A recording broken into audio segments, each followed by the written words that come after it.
Espero que se me entienda un poco bien. Este no es mi tono habitual porque estoy cogido la garganta desde esta mañana. Debe haber sido a pasar el puerto aquí hacia Galicia. Y es el tema que como habéis comentado, que ha salido del suelo, de las cargatas. Es que me pica hablar de eso, pero es que me parece que tengo que hablar de esto en unos 50 minutos aproximadamente para no alargar, lo cual va a ser difícil. Si me conocen algunos, me ha sido una sorpresa muy grata encontrar algunas personas aquí después de unos cuantos años. Nos conocemos. Y voy a tratar de abarcar lo que me ocupa, lo que he entendido como básico para plantearse el asunto del manejo hídrico, del riego, digamos, en el viñedo. Para eso voy a utilizar un planteamiento básico.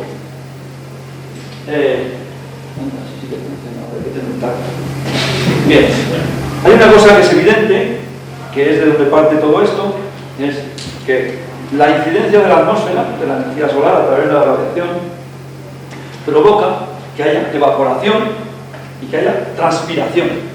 Transpiración hablamos cuando es desde las plantas. En cualquier caso, un paso, una demanda de agua en forma de vapor hacia la atmósfera. Eso es una exigencia que implica unas necesidades. Gracias a eso, que supone una pérdida de agua hacia la atmósfera, las plantas, a través de los estomas, pueden fijar CO2, hacer la fotosíntesis, crecer, producir, dar buena uva y beber buen vino. Normal. Bueno, malo no hay casi nada, pero hay mejor y peor. Entonces, ese proceso, esto es la base de las necesidades hídricas. ¿Qué ocurre? Que la planta tiene que tomar ese agua del suelo. Es decir, ni siquiera aunque estuviese lloviendo constantemente, si la planta no pudiese tomar agua a través de la raíces del suelo, no se sostendría, a pesar de estar lloviendo. La planta toma el agua del suelo. Tiene que haber agua en el suelo. Por eso el suelo es tan importante. Y hay que hacer calculadas, no hay que estar, o sea, sí también, pero hay que hacer calculadas para ver cómo está el suelo. Entonces, bueno, el suelo ofrece una resistencia a que tome agua la planta, porque produce una tensión matricial que es una resistencia a que la planta tome el agua. No sé si va. Pero claro, ¿cuánta demanda hay hacia un viñedo por parte de la atmósfera? Depende de las características del viñedo, de si tiene más hojas, de si tiene menos hojas, o cómo están dispuestas. Y eso, a la hora de calcular, de entrar en estimaciones, pues hay unos coeficientes. Cuanto más superficie foliar haya en el viñedo, el coeficiente será mayor, y cuanto menos haya, por ejemplo, pues el coeficiente será menor, y la necesidad que tiene que compensar la planta con el agua será menor. Bien, sin embargo, como han dicho, pues la vid se le considera resistente a la sequía. Yo creo que resistente tiene una tolerancia a la sequía, tolerancia no es lo mismo que resistencia, mayor que otros cultivos probablemente, y que se debe a que tiene un sistema radicular profundo, a que su carácter leñoso le permite tener reservas en las cuales también está incluido el agua que puede utilizar, y que tiene una capacidad de adaptación fisiológica que le permite dar una respuesta más, digamos, más eficaz, con menos recursos que a lo mejor otras plantas. Aquí pasamos la chiquita.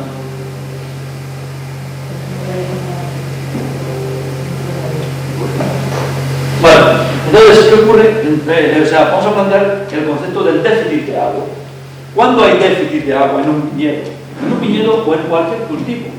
Existe un déficit en aquella situación que se produce cuando la exigencia que ejerce la atmósfera hacia la superficie foliar crea una demanda de agua que excede las posibilidades que la propia cepa, en este caso, tiene para extraerlo, ese agua, esa cantidad del suelo. Eso es una situación de déficit hídrico. La planta tiene déficit, que es el déficit hídrico. Es muy común, casi diría yo, constante.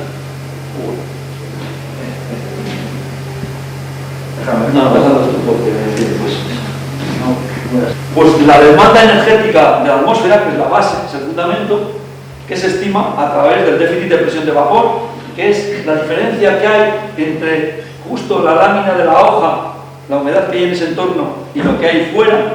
Ese es el déficit de presión de vapor. Cuanto más déficit más evaporación, porque hay más diferencia, y de la evapotranspiración que se produzca en conjunto entre la planta y el suelo. Depende de la superficie foliar, sobre todo de la superficie foliar externa o expuesta, que es la que más sufre la incidencia directa de la radiación solar, y por supuesto ese déficit va a depender del contenido de agua que presenta el suelo. Puede no llover durante 15 días y sin embargo tener el suelo completamente recargado de agua, y la planta no tiene por qué mostrar déficit hídrico, aunque no llueva. ¿De acuerdo? Bien, me gusta mucho poner este ejemplo cuando se plantea si es que el viñedo hay que regarlo o no hay que regarlo, porque el viñedo es un cultivo de secano y además la calidad de la uva es mejor cuando es secano. Yo primero aporto la información que se basa en lo siguiente. Hechos contrastados es que la vid necesita transpirar aproximadamente 500 litros de agua para producir 1 kilo de materia seca. Esa es una transformación genérica, pueden ser 400, pueden ser 600, depende de varios factores. Y la uva, para que os hagáis una idea, la uva, las bayas, hablando con propiedad, yo discúlpenme que no sepa gallego, pero bueno, en términos de castellano, las bayas, que es como se denomina, pues contienen entre un 20 y un 25% de materia seca. Es decir, que si secamos en una estufa, lo hacemos como hacemos nosotros, el 25% quedará y el resto es agua que se ha ido, el 75%. De tal manera que 1 kilo de uva fresco tiene unos 250 gramos de materia seca. Y además la materia seca representa, después de que esto está medido, se ha estudiado, representa el 40% de la materia seca de la cepa. ¿Qué quiere decir? La materia de hojas, de tallos, etcétera, etcétera, pues supone el otro 60% de la materia seca de una cepa. En un viñedo en el cual pretendemos obtener unos 8.000 kilos por hectárea, por poner un ejemplo, 8.000 kilos de uva, el 20% son 1.600 kilos de materia seca. Es aplicar la calculadora, ¿va? Y esos 1.600, como son el 40% de toda la materia seca de la cepa, estará representando o supondrá 4.000 kilos de materia seca por hectárea. Es decir, que para producir 8.000 kilos de uva necesitamos producir 4.000 kilos de materia seca. ¿Cuánto hemos dicho que se necesita para construir, fabricar, elaborar 1 kilo de materia seca? 500 litros de agua. Pues 4.000 kilos por 500 litros de agua son 2 millones de litros de agua por hectárea. 2 millones de litros de agua, que parecen muchos. Yo no me los veo en una tarde, ¿no? Esos 2 millones de litros por hectárea son 2.000 metros cúbicos, que ya parecen menos. Y esos son 200 milímetros de agua. Es decir, que un viñedo que produzca 8.000 kilos de uva por hectárea necesita disponer de 200 milímetros de agua.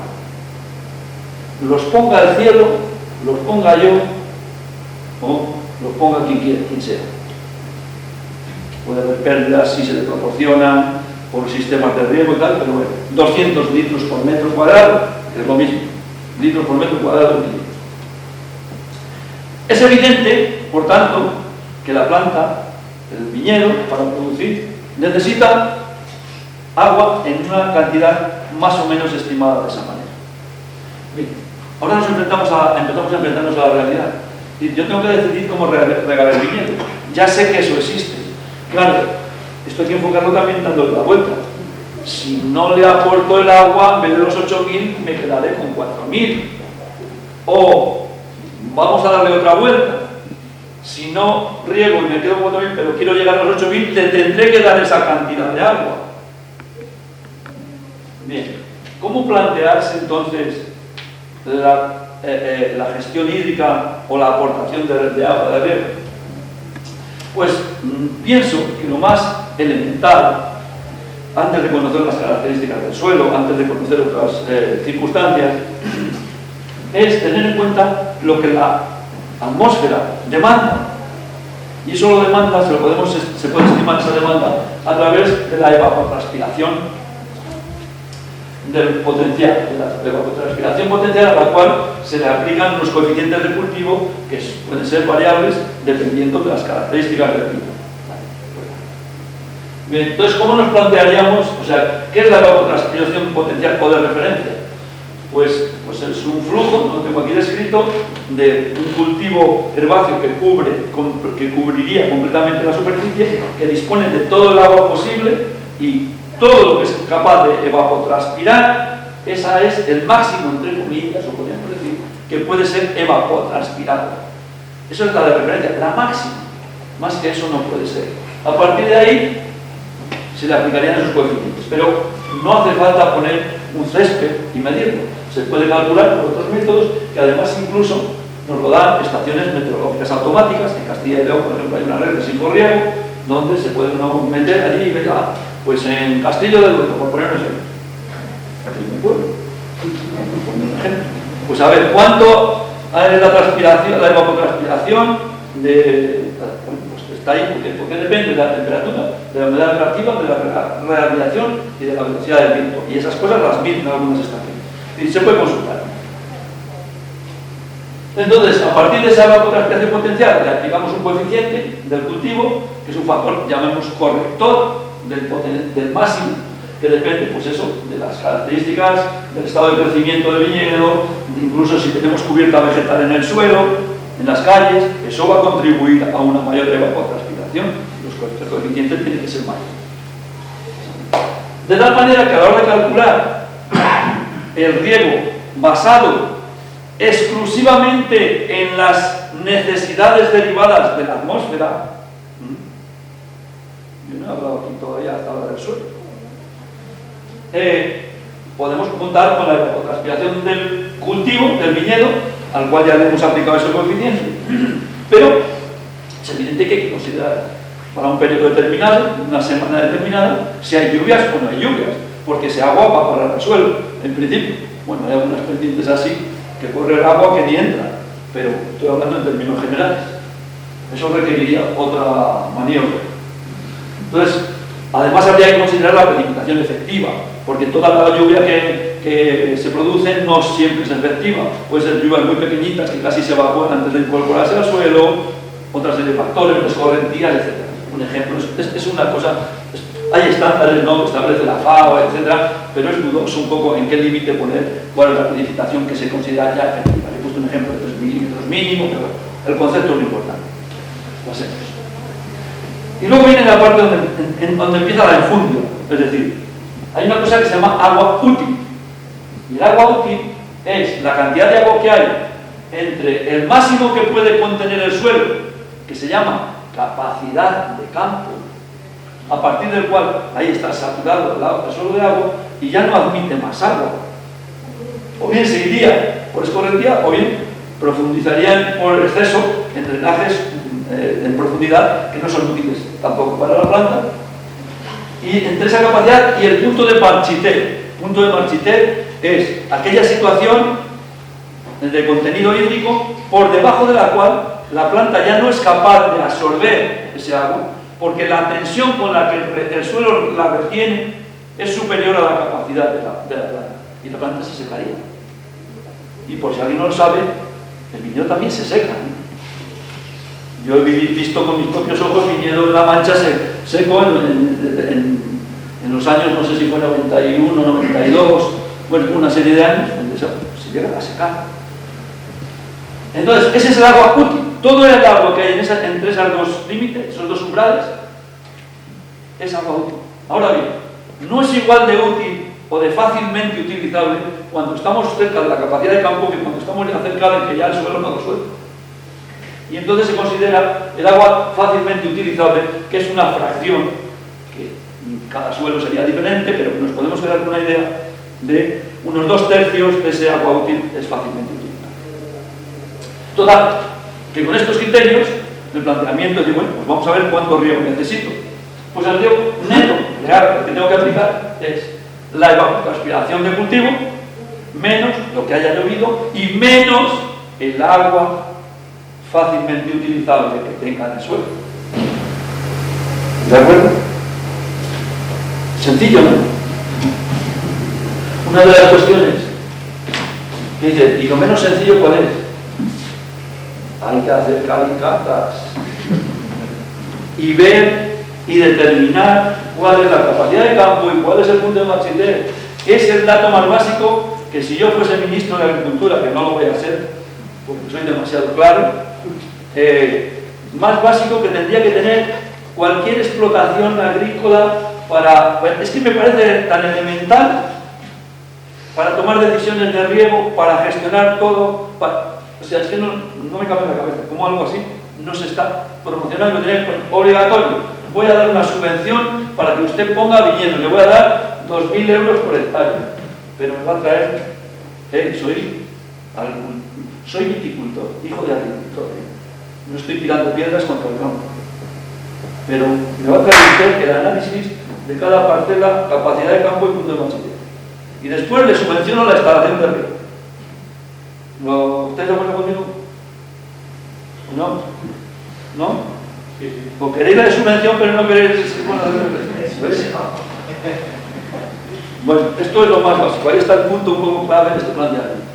Bien, ¿y cómo afrontarlo? Porque claro, hemos dicho, coeficiente que se aplica al viñedo, la estrategia a llevar a cabo... Voy viendo que estoy pisando un poco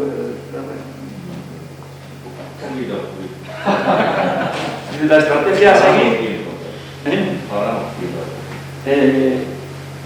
Claro, puede ser muy diferente. Yo quiero optimizar, porque aquí hay una parte de la que no hemos hablado todavía.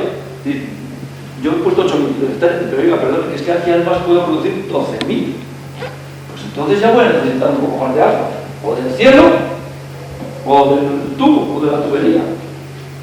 Bien, pasamos a ver. Entonces, una estrategia, por ejemplo, para producir, esto es un balance, para producir suficiente crecimiento y cantidad de uva, ¿no? Bien, aquí tenemos la evapotranspiración. En los meses de invierno hay menos, todos lo sabéis. Se evapora menos el agua, se encharcan los caminos y tardan una semana en secarse. Bien, a partir de primavera aumenta, en verano es máxima. Esto es la evapotranspiración. Hasta abril no hay brotes, no hay hojas en el viñedo, pues no lo vamos a considerar porque no hay transpiración.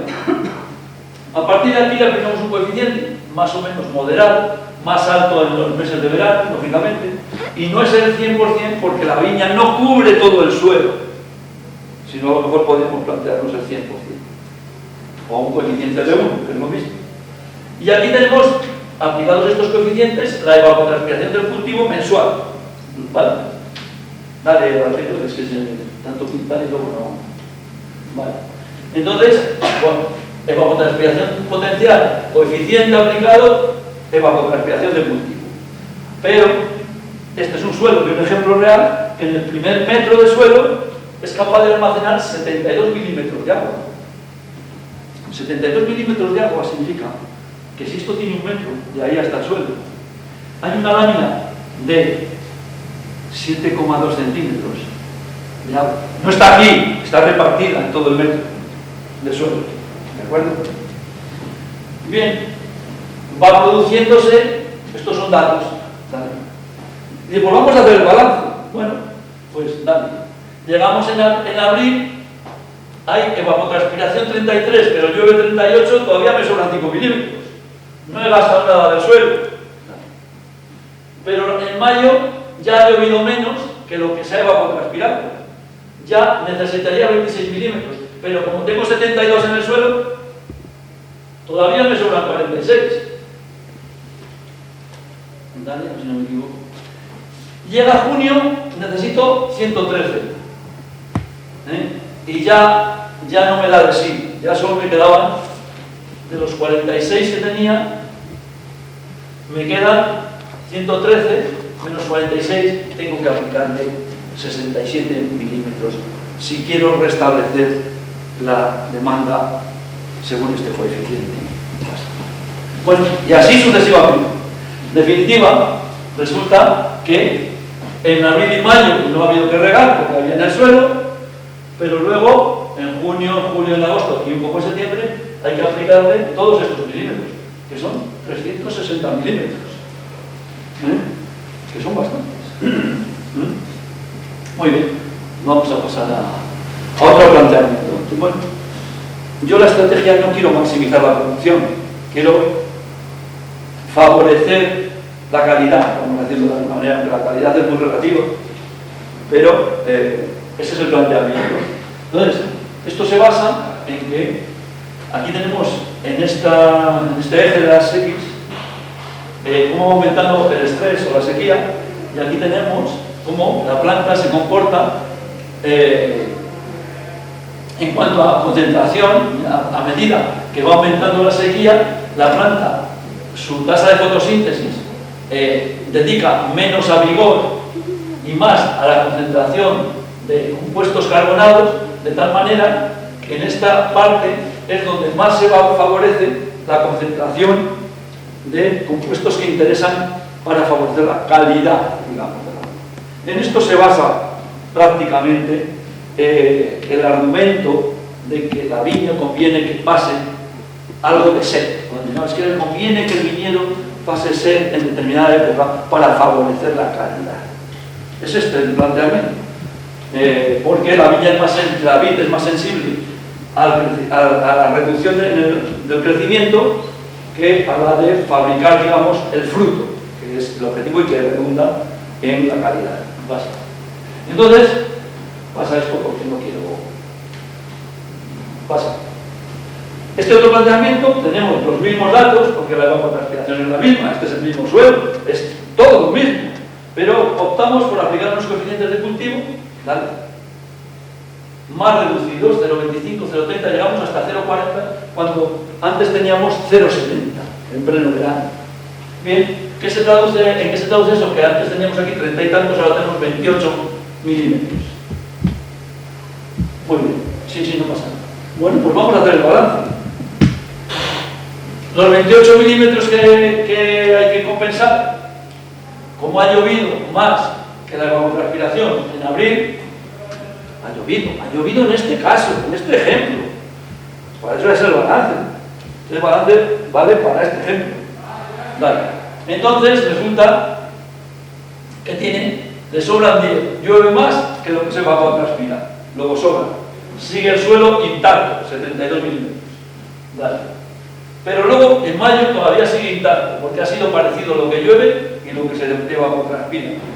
Pero llega junio, ya llueve poco y se evapotranspira más. Tengo que aplicarle, necesitamos 51. Pero como el suelo todavía tenía 72, todavía me sobran 21 en el suelo. Pero llega julio y me hace falta 66 y solo tengo 21. Le tengo que aplicar 45 milímetros. En agosto ya no puedo contar con el suelo porque ya se me agotó. Ya gasté la hucha, pues tengo que apoquinar. Y los 51 hay que ponérselos, y en septiembre, como ya se transpira, hay poca evapotranspiración, muy poco, porque además ya ha llovido, y luego ya no hace falta a partir de octubre por nueva lluvia. Total, que lo que eran 360 milímetros, aquí se ha quedado en 100 milímetros. Bueno, está aquí resumido. Esto es teniendo en cuenta si hay eficiencia de riego, pero no algo más. Es más, esa sobra. Un ejemplo de esto, por ejemplo, el Valle del Duero, es un ejemplo basado pues, en la evapotranspiración, donde aplicamos un coeficiente de cultivo según la fórmula que he citado antes. Riego es igual a la evapotranspiración del cultivo menos la precipitación y menos el agua fácilmente utilizable. En general, este año es un ejemplo, por lo menos en la Ribera del Duero. Entre desborde y floración no hace falta porque o bien llueve suficiente o bien hay reservas de agua en el suelo, o bien las dos cosas, que es lo más común. Sin embargo, a partir de cierto momento, a partir de finales de junio, empieza a haber una demanda cuando ya se han ido consumiendo las reservas y podemos enfrentarnos a aplicar una cantidad de agua que si es el 20%, el 0,2 la EPO o un 0,4, pues se convierten en una necesidad de 50 milímetros o 100 milímetros. Y desde envero a maduración, pues con los mismos criterios cualitativo, productivo. No me gusta emplear esas palabras, pero sé que se entienden mejor. No es que uno sea el malo y otro sea el bueno, pero son como dos planteamientos distintos. Pues en esta época de vera modulación se convierten entre 40 y 80. En definitiva, y resumiendo, estrategia A1, con más hacia la calidad, con 90 milímetros hemos abastecido el viñedo de forma suficiente, y la otra 180 milímetros. No es que solo haya consumido esos milímetros las plantas, han consumido esos y los que tenían de reserva en el suelo.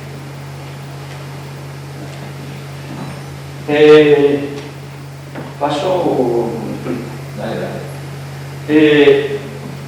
En la práctica hay una carencia bastante grande a la hora de trasladar esas estimaciones muy objetivas que os he planteado a la aplicación y al manejo real.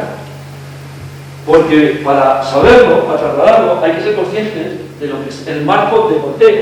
Es decir, si yo tengo las filas de cepas a 3 metros y los goteros van por las filas, las separaciones de 3 metros, eso es impepinable.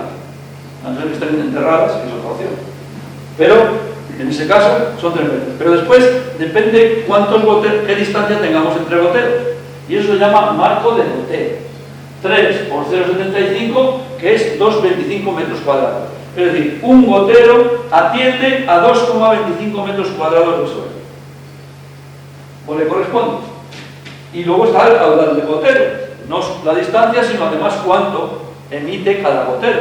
Si son 2 litros por hora el gotero, pues ¿cuál es la pluviometría de la instalación de riego del viñedo? Pues vamos a calcularla. La pluviometría, cuánto llueve por metro cuadrado o cuánto se riega por metro cuadrado, los 2 litros que echa cada gotero en una hora por la superficie que atiende cada gotero, 0,93 litros por hora y por metro cuadrado. Esa instalación está aportando eso. Por tanto, cuando yo meto la ETO, le aplico el coeficiente, voy al balance y veo que ya tengo que aplicar tanto y me salen 12 milímetros, digo, pues 12 litros por metro cuadrado, es lo mismo que milímetros, como mi pluviometría es 0,93, tengo que tenerlo regando 13 horas. Porque lo más normal es encontrarte con, ¿tú cuánto riegas? Pues yo 24 horas, pero vamos, o 8 horas. Tú también. Los goteros de uno echan el doble que los del otro, están a la mitad de distancia y nos podemos encontrar con incluso el doble de cantidad o la mitad de agua en un caso como otro, con las mismas horas de riego. Eso creo que está en lo más elemental, pero creo que es obligatorio decirlo. Hay otros planteamientos a partir de esa estimación que es, o sea, la evapotranspiración.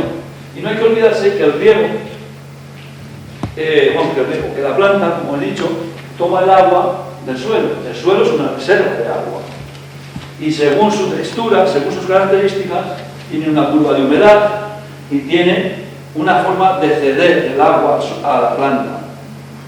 Entonces, gestionar el nivel de agua en el suelo puede ser muy interesante, pero estamos entrando ya no en compensar solo, sino en dirigir, gestionar, gestión hídrica, no solo riego, gestión hídrica, para ir hacia unos objetivos concretos en la producción y en la calidad. Entonces, el suelo, como decía, es capaz de retener agua, ¿vale? Esa capacidad de retención difiere con cada tipo de suelo, no es lo mismo uno arenoso que uno arcilloso, que uno limo arenoso, etc. La forma de ceder el agua a la planta también depende del suelo, y el manejo hídrico del viñedo, no solo el riego, sino también el mantenimiento del propio suelo, debe considerar el tipo de suelo y el objetivo productivo. El riego a aplicar va a depender de la conjunción entre los recursos hídricos disponibles y los objetivos de desarrollo que tengamos para el viñedo. Entonces, ¿cómo se gestiona el agua en el suelo de un viñedo? Pues si se enfoca hacia la calidad, digamos, hay que pensar en riegos que llaman deficitarios, pero que, como os he dicho al principio, casi todos son deficitarios. Lo que pasa es que queremos decir más deficitarios. Pero deficitario es cuando debes 100 euros y solo tienes 99. También es deficitario cuando debes 100 y solo tienes 20. Pero yo prefiero estar en el primer caso, por lo que me pueda pasar. Entonces, ese es un concepto que es el que a través de un control podemos intentar llevar el viñedo hacia una respuesta. El objetivo es controlar el crecimiento vegetativo y que no crezcan mucho las plantas para que estén más equilibradas, mejorar la eficiencia en el uso del agua, no desperdiciar el agua y sobre todo favorecer la calidad. He dicho antes, os recuerdo, que el estrés hídrico tiene mayor influencia sobre el crecimiento de la planta que sobre el de las bayas, el de la uva, a través de la reducción de la conductancia estomática.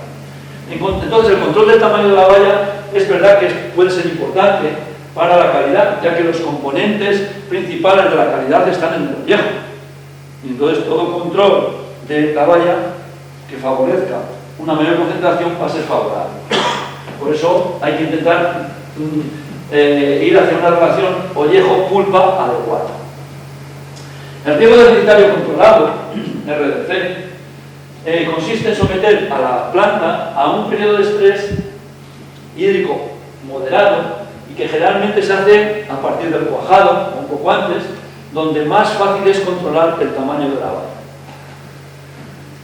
Ahora bien, para poder aplicar una estrategia de riego deficitario controlado, hace falta estar seguros de que a la planta la estamos sometiendo a un estrés, porque a veces solo con no regar no quiere decir que estemos sometiéndola a un estrés. Si el suelo retiene o tiene mucha capacidad de retención, va a tener agua disponible y no le sometes al estrés perseguido. Y todo esto se basa en que la curva de crecimiento de la valla es esta de tipo sigmoidal, donde tiene una ralentización a partir, como hemos dicho, en torno al cuajado hasta la época del envero. Y es en esa fase es donde puede ser muy interesante conseguir que la planta esté sometida a un estrés un poco más acusado, ¿ves? Bajando del este umbral hasta casi unos cuantos días antes del envero, porque ahí se ejerce una mayor influencia en la restricción del crecimiento de la valla, que pueda favorecer los aspectos de concentración cualitativa. Para eso hay técnicas que yo no voy a entrar. Hay sondas que miden la humedad del suelo, que te dicen, tiene usted el 22% del suelo ocupado por agua. Eso es lo que medimos. Nosotros sí es algo que hacemos en las cosas. Él mide la conductividad eléctrica. Y algunos pues medimos el contenido de agua en el suelo. Y también hay otras formas que son los tensiómetros, que sirven para medir la tensión, que es una medida indirecta del contenido de agua en el suelo, pero que por otro lado a veces es más realista que el volumen de agua, porque la tensión te está indicando ya si la planta puede sacar o no puede sacar con una tensión, si es muy acusada o al contrario es muy benévola. Son formas de medir en qué situaciones se encuentra el suelo en cuanto a la cantidad de agua. Por tanto, el agua en el suelo, el objetivo es hasta donde se pueda la regulación. ¿Y cuál es el objetivo con el riego? Con esos criterios que hemos podido establecer antes. Pues ya no solo se trata de hay que echarle tanto agua, porque la atmósfera me ha dicho que esta semana le tengo que poner 15 milímetros. Se trata de que haya agua suficiente disponible para las raíces de la planta, allá donde estén localizadas. ¿Veis los suelos muy diferentes? Hay que hacer calicatas. ¿Dónde están las raíces aquí? No sé si las apreciáis.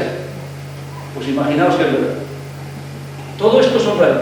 De aquí para abajo, casi cero. Esto es una grava, como diría mi padre, muerta. Sí, por ahí pasa el agua que baja cuando sobre arriba, baja. Allí hay pocos nutrientes. ¿Dónde están las raíces? Como dice un amigo nuestro y profesor de la Universidad Politécnica de Madrid, ¿dónde hay comida y bebida? Si hay bebida pero no hay comida, nada. Y aunque haya comida, como no haya bebida para poderla pasar, tampoco.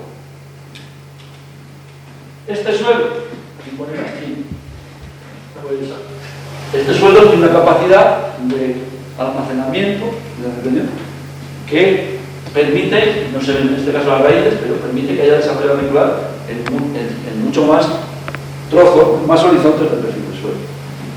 Es importante que el agua vaya para allí. Por eso la combinación dosis-frecuencia del riego, que nos va a contar más David, hay que gestionarlo según los horizontes del sistema de explotación del sistema radicular y según la textura de dichos horizontes. Es fundamental. Porque esto que lo vemos así cortado, si solo lo vemos de arriba y ahí echamos agua, no sabemos ni dónde está yendo a parar, ni si se queda, ni si se va. Somos así una venta medio transparente, pero no... Nada. Bien, ya que lo he explicado esto, la dosis de la frecuencia es fundamental saber cuál es el agua útil. Y ese agua útil es entre la capacidad de campo y el punto de marcha, que vuelvo a insistir. Entonces ese agua fácilmente utilizable depende del tipo de suelo. Imaginaos, por ejemplo, un suelo, perdón, 2 tercios de agua útil. Imaginaos que si tenía 90 milímetros de capacidad de almacenar agua, lo útil, lo fácilmente utilizable, pues son 60, 2 tercios, por poner una referencia. Entonces, esa dosis y frecuencia, que por ejemplo pues es semanal, pues tiene que ser el estado hídrico adecuado de la cepa, teniendo en cuenta otras cosas, objetivos de crecimiento, productivos y cualitativos.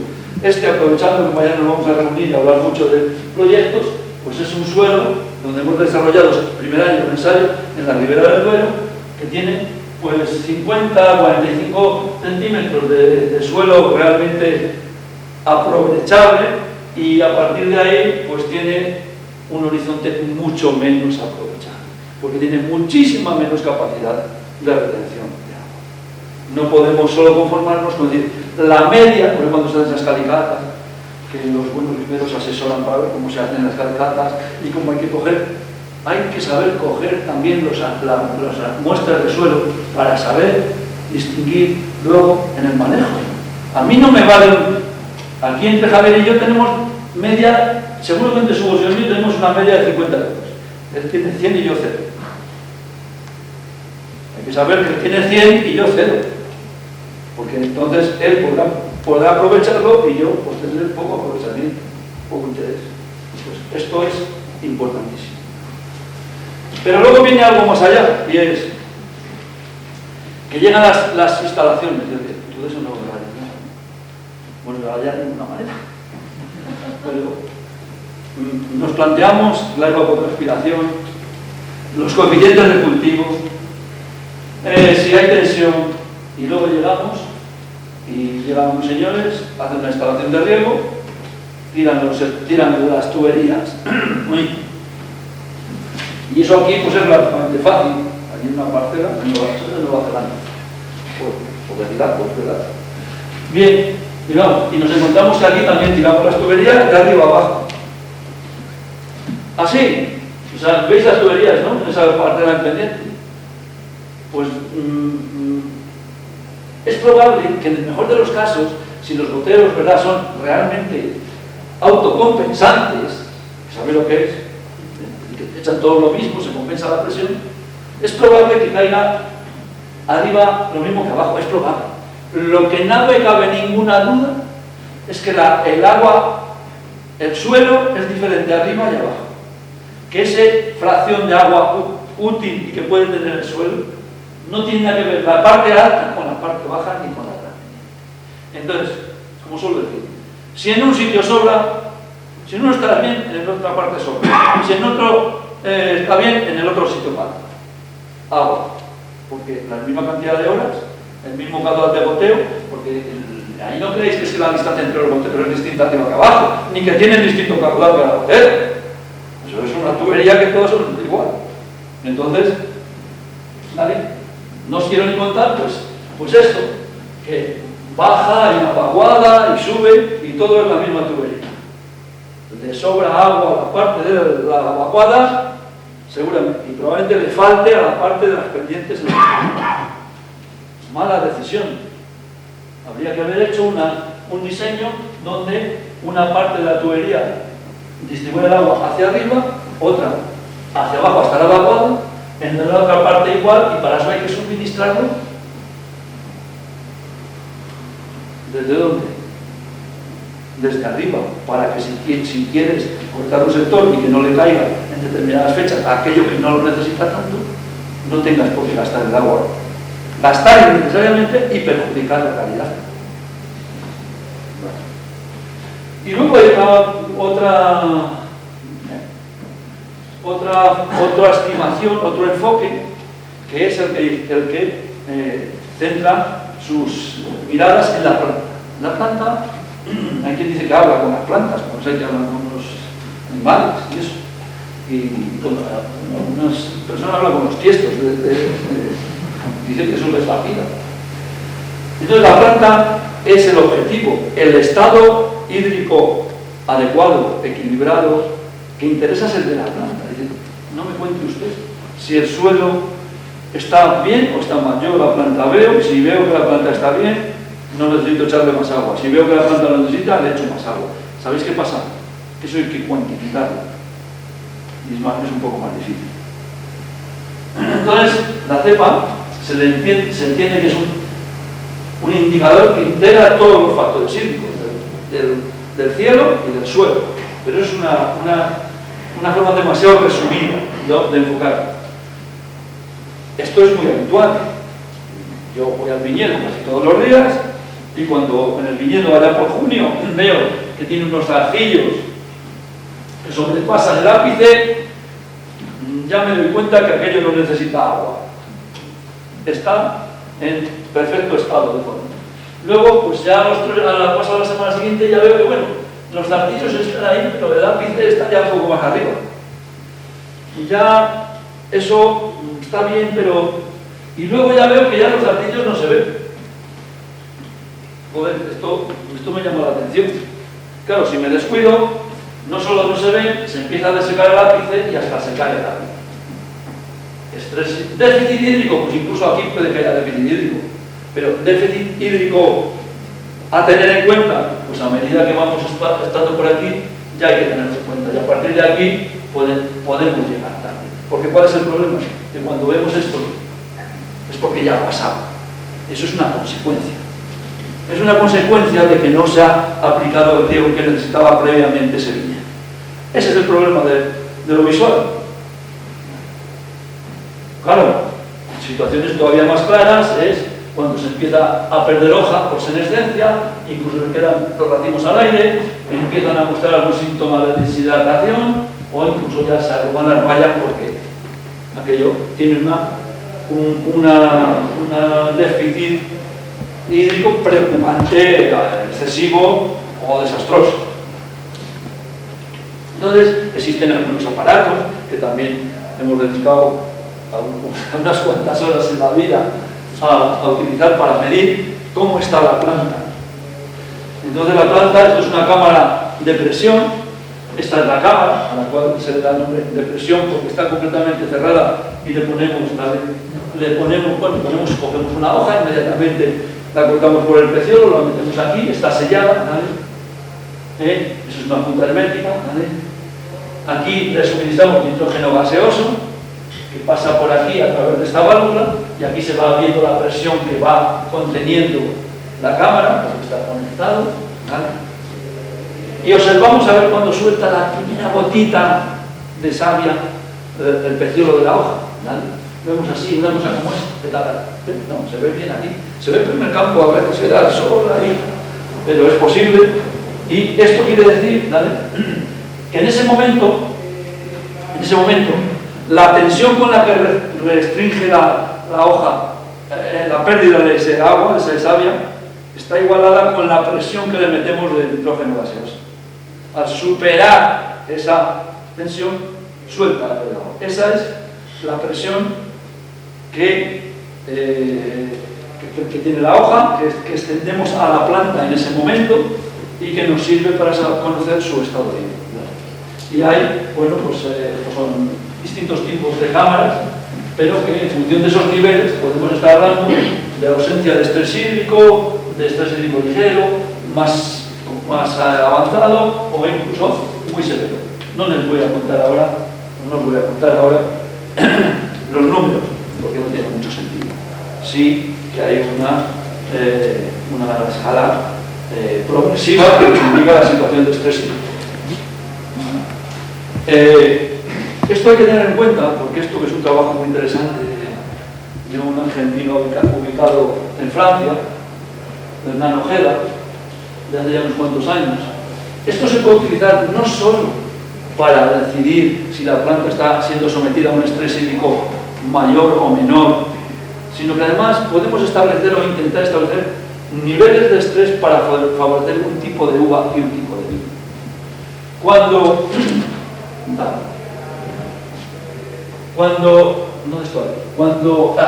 Esta es la escala de presión que va decreciente porque la tensión es negativa, esto es menos 0,8 megapascales, lo que ocurre es lo siguiente: cuando hay poca tensión, poco potencial hídrico, es decir, que la planta tiene muy poco estrés, no hay estrés hídrico, la uva que se produce y los vinos consecuentes son vinos que dan características de herbáceo, diluido, de acidez elevada y de vino desequilibrado. Si permitimos un poquito de estrés, la uva y el vino correspondiente suelen tender a ser ya un vino afrutado, ligero y ya más equilibrado.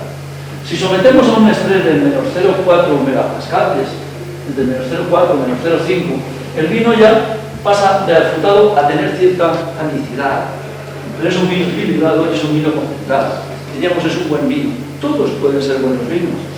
No es lo mismo para hacer un rosadito fresco, que conviene que haya muy poco estrés, que quiero un vino para una crianza donde quiera más concentración.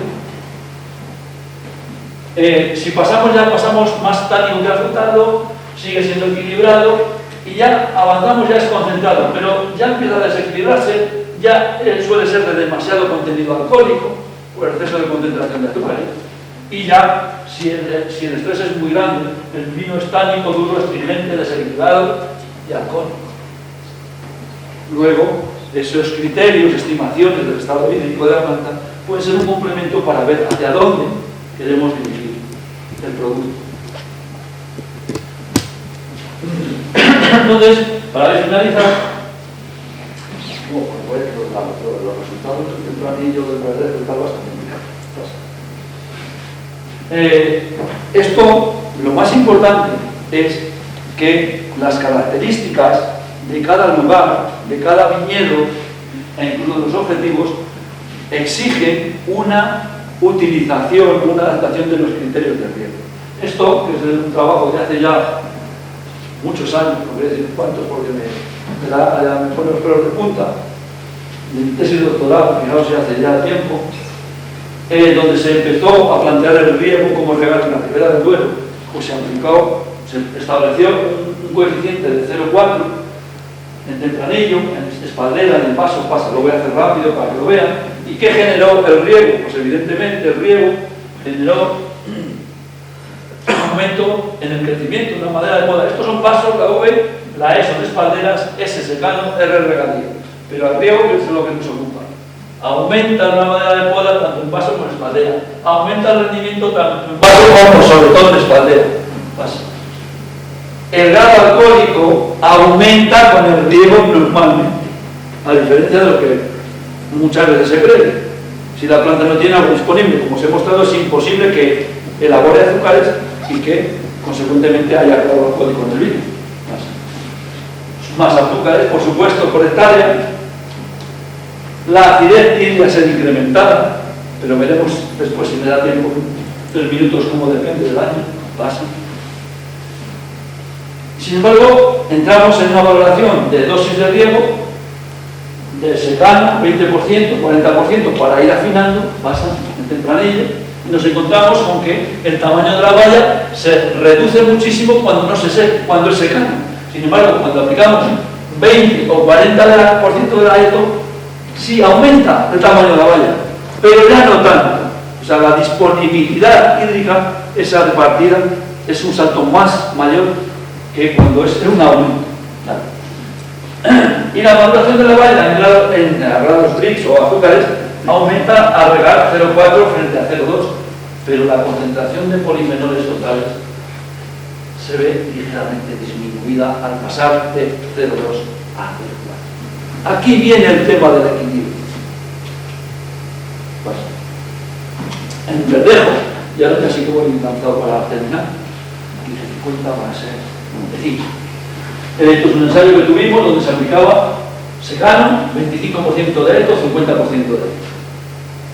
Y fijaos que es lo importante, lo que quiero resaltar. Todo suena, ¿verdad? De haberlo visto ya. Año 2012, lluvia, de octubre del 2011 a septiembre del 2012, 140 milímetros. Voy a decir una palabra. Una ruina. Una ruina. 2013, lo habitual, la media de los últimos años, 400 milímetros. 2014, 330. Bueno. Aplicación de riego. Como la evapotranspiración no varía mucho, varía algo, pues el riego que se aplicó los distintos años fue parecido. El 2012 un poco más, que fue más seco, pero 125, 104, 108. Y el riego de la que lleva el doble de dosis, 250, 208, 216 milímetros. Basta. Lógicamente, el potencial hídrico, el secano mucho más estresado y el del 50% mucho menos. Se refleja en la fotosíntesis, más fotosíntesis, aquellas plantas que tienen más disponibilidad hídrica. Y podemos ver otros estimadores hídricos de potencial, otro año, con menos diferencia que en el 2012, pero también estableciéndose diferencia. Pero a donde voy a parar, lógicamente la superficie foliar aumenta con el riego, tanto la total como la externa, la madera de poda aumenta y el peso del sarmiento aumenta con el riego. La producción en el 2012, un año seco, muy seco, pasó en el secano de 7 toneladas a 11 toneladas. Lo que se permite en ruedas son 10 toneladas por hectárea. Pues hombre, desde el punto de vista productivo, parece que eso ha sido rentable. En el 2013 también aumenta, pero planteamiento. Cuando me dicen, pero hay que regar el viñedo, ¿cuánto hay que regar? Y yo diría, pues mira, en el 2012 sí, y con 50 mejor que con 25. Pero en el 2013, si el secano superó ya las 10 toneladas, si además de poco agua me voy incluso hasta 16, pues yo sé que poner la mancha de madura es poco, porque ahí se puede sacar 30 toneladas, pero innecesario, diríamos, desde el punto de vista productivo. Pasa. Aumentó el peso del racimo, claramente, el año más seco, mientras que en el no tan seco aumentó, pero no tanto. El aumento ya fue más moderado. Pero aquí llegamos a lo más interesante. Composición de la uva. 2012, más grado a medida que apliqué más agua. 2013, no se vio la respuesta por ningún lado. Incluso el secano tuvo más grado que el riego, de 25 y de 50. ¿Qué quiere decir esto? Pues yo creo que ya lo vais entendiendo. Es que la evaluación de lo que está ocurriendo, del comportamiento del clima, de lo que puede tener el suelo de reserva, marca una respuesta distinta a pesar de hacer un mismo manejo hídrico del viñedo. Ácido pálico, lógicamente suele aumentar, está casi siempre muy relacionado, pero bueno, la acidez también, incluso en el año de más producción. Bien, otro ensayo que se refiere a la época en la que se aplica el riego, en un caso cercano, en otro se esperaba agregar hasta en velo y en el otro caso, en el R2, se empezaba ya desde el tamaño mensual, un 30%. Dale. Ya voy a acabar, señor. 2017, un año otra vez muy seco, 167 milímetros en todo el año, desde octubre del año anterior hasta septiembre. Pasa. Frente al 2016, con 318 milímetros, aunque en verano no llovió nada. Pero hay agua disponible, acumulada hasta cierto punto. Pasa. Resultados. 2016, aumenta la madera de poda. Cuando se empezó a regar antes, pues tiene más madera de poda, porque tiene más nietos, genera más nietos. El rendimiento aumenta. En el 16, el peso de la base aumenta. Pasa. En el 17, a pesar de haber regado, no había chicha disponible en el almacén, en el suelo. 6 toneladas hasta 9 toneladas. Había que haber empezado a regar antes, lo dice ahí, por lo menos desde el punto de vista productivo. Mientras que aquí, bueno, no tengo el rendimiento, pero lo tengo aquí, ni siquiera el secano le hubiese hecho falta tampoco. ¿Qué pasa? Y la composición del agua, pues en el 16, que no era el año seco, el grado incluso bajó un grado alcohólico, 2 grados incluso. ¿Pasa? Y en cambio el año seco aumentó, sobre todo con el riego que se empezó antes. El ácido tartárico fue un poco irregular, digamos, pero inferior en el R2, y la acidez titulable total, pues en general aumenta un poquito en los regadíos y ya se cae. Por tanto, ¿cuál sería mi reflexión, mi valoración? Que la aplicación del riego, que es necesaria en muchas situaciones, debe responder a criterios objetivos, por ejemplo, a la demanda atmosférica, que es la evapotranspiración, al crecimiento que tenga o que se pretenda con la planta, a las reservas que pueda haber de agua en el suelo, al propio estado hídrico de la planta que nos permita dirigir hacia un tipo de uva o otro, pero fundamental que en cada situación entonces la gestión del riego debe hacerse para adaptar el estado hídrico de las cepas a las condiciones de cada viñedo a fin de generar una respuesta adecuada en cada parcela, tratando de establecer una correlación entre ambos. Es decir, que no me vale decir que es que hay un 0,6, menos 0,6 megapascales, que entiendo como la mejor respuesta para el viñedo. No puede ser extrapolable a cualquier viñedo, sino que establecer si es mejor un 0,6 o un 0,4 o un 0,8 debe ser acorde con la respuesta concreta en el viñedo determinado. Eso es impepinable, no se puede resolver sino de esa manera. Por eso digo que la gestión del riego no puede ser la misma para distintos viñedos.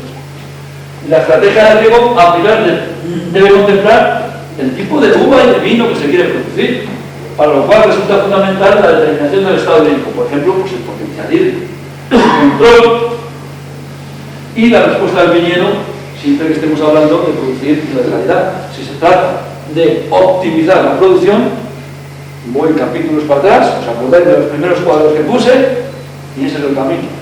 No hace falta tampoco calcular nada más, pero si se está enfocando y orientando en términos de calidad, debe ser considerado estos aspectos. No sé si nada más. Este ha sido mi... Muchas gracias, Jesús. Este ha sido mi...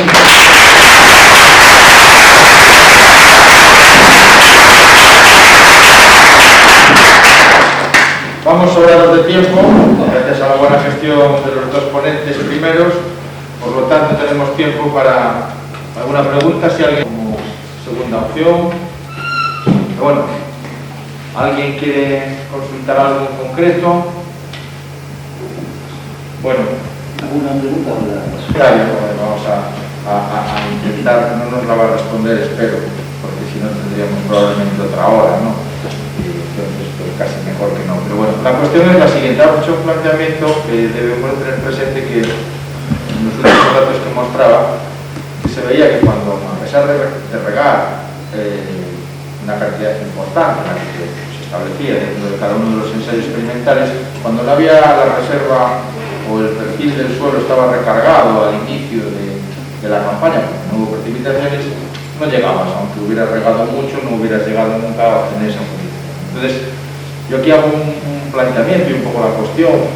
Quizás a veces, aunque ese balance hídrico que planteabas al principio, pues los números te decían que no era necesario regar en los meses iniciales. Era un ejemplo de Era un ejemplo, sí. Porque podríamos decir que sí que había una cierta recarga disponible para yo creo que es importante a veces contemplar que no solo es necesario regar en los meses críticos, sino que pueda ser, no sé lo que opinas, puede ser interesante tener agua en los momentos iniciales. No sé cuánta, es un poco una cuestión, digo porque intentar dejar un poco el tópico de que regar en verano es lo único que se debe hacer, sino que cuidado, puede que en algún caso, yo recuerdo aquí en Galicia, en la zona del condado, que fue necesario regar en el mes de febrero, en el año 2012 en concreto, por la falta de agua que había para que aquello pudiera tirar luego para adelante de forma correcta. Estoy totalmente de acuerdo. Y además, la planta, la vid es bastante sensible a la falta de agua en la brotación, porque se produce una heterogeneidad terrible en tiempo y forma, es decir, en tiempo de desborde y inicio de brotación de unas yemas frente a otras, y en desarrollo, en diferencias de desarrollo de aquellas que brotan. Lo que pasa es que habitualmente, o muchas veces, pues suele llover, hasta que eso suele llover. Una cierta cantidad suele llover. Pero cuando viene un invierno seco, la planta es tan necesaria, o yo diría que más, que luego aplicar una cierta cantidad de agua. Lo que pasa es que para eso efectivamente hay que observar, cuantificar cuánto ha llovido o no ha llovido, y si es posible, vuelvo a insistir, hay que hacer calidad. Bueno, una preguntilla rápida llevándolo a mi terreno. Creo que esto del estrés hídrico está muy interiorizado por todos los viticultores que buscan calidad. Y yo lo que veo es que se está aplicando casi desde el principio de la plantación, ¿no? Yo estoy viendo mucho viticultor con plantaciones muy jóvenes que ya está aplicando el concepto del estrés hídrico. ¿A partir de qué edad puedes? Porque yo veo que al final lo que están haciendo, están pensando en la agua, pero están haciendo daño en las plantas. ¿Tú detectas eso? ¿A partir de qué edad? Claro, yo desde el punto de vista muy verista entiendo que la planta inicialmente hay que hacer planta, luego ya haremos uva, ¿no? Hombre, pues yo la respuesta, que puede ser contradicha por cualquiera, tengo muy claro. ¿Cuándo voy a empezar a aprovechar la uva de la planta? ¿Al cuarto año? Hasta ese momento no me plantearía nada más que optimizar el crecimiento, el desarrollo radicular, las reservas y tal. Empieza de segunda hoja y ya se no, legalmente no. Para mí, el plantearse hasta qué nivel de estrés hídrico debo forzar a la planta y en qué época no tiene sentido antes de que la planta ya diferencia yemas, diferenciación floral de algo que va a ser utilizado.